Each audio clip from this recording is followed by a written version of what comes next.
Hey, what's going on, everybody? Welcome back to the channel. Today on this video, I want to share with you a technique for retrieving a chatterbait that you may not have tried yet, that you really need to try under certain circumstances. And today's circumstance is we've got a lot of current here on the Tennessee River.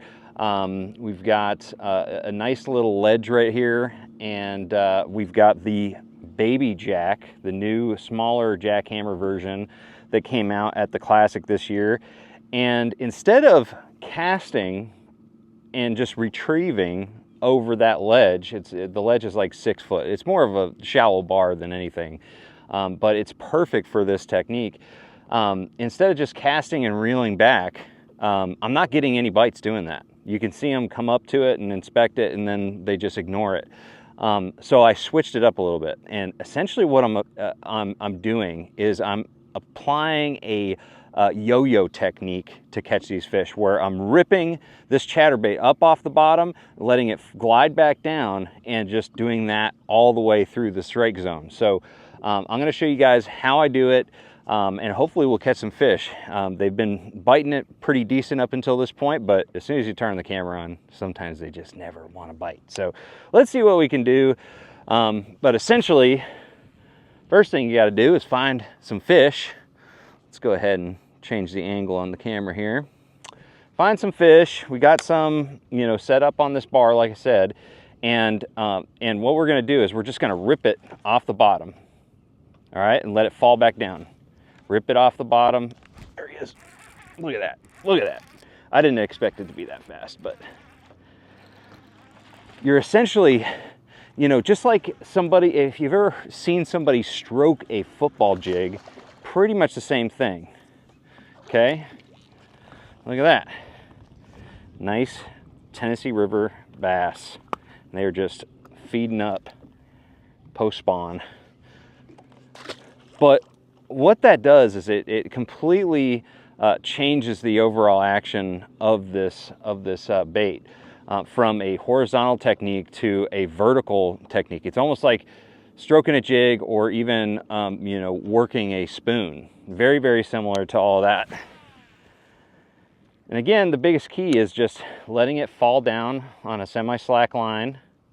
Okay, hit the bottom and just rip it off the bottom and let it fall. I mean, it's super simple. It's not a hard technique to implement. But it's not like this is the best way to do it all the time. I'm about to snag this piece of wood is what I'm about to do. There we go. It doesn't work all the time. Okay, that's one thing I will say, is that there's certain circumstances where it works, and then there's certain times where it's just not going to work at all. But in situations where you've got a lot of fish schooled up on current related stuff, this can be a very good technique to catch them. So let's see if we can catch some more.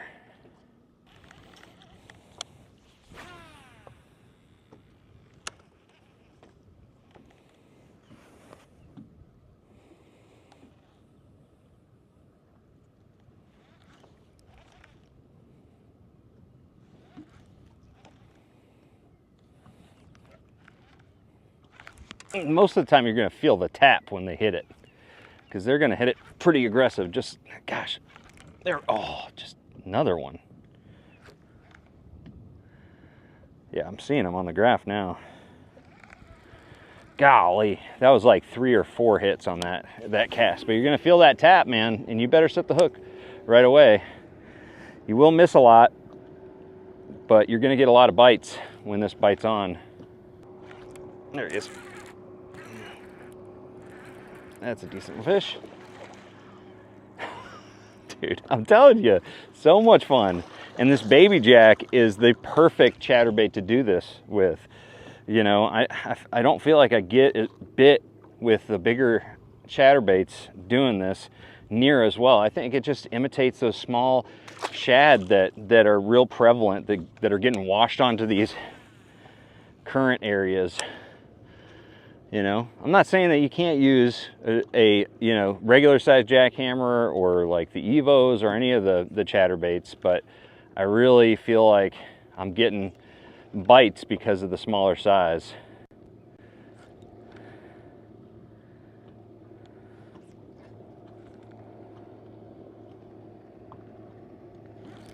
There he is. That one, that one, the line just started taking off, and I was like, all right.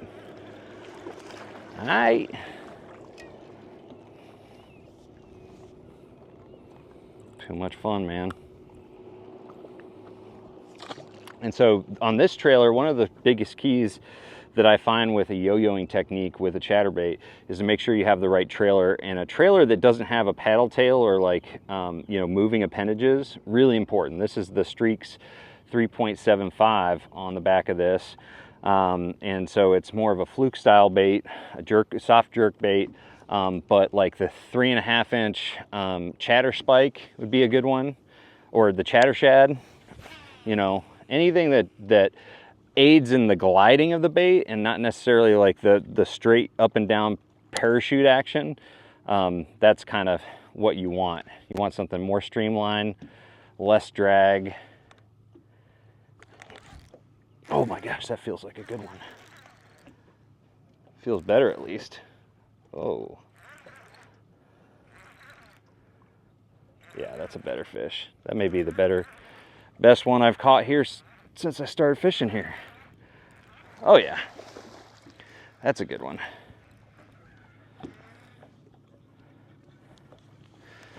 I'll go ahead and lip him.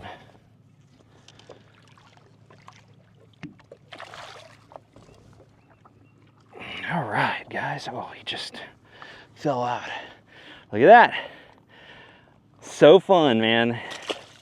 It's days like this that I dream of on the Tennessee River. When you get a lot of rain, the TVA's been doing weird stuff as far as generation schedule.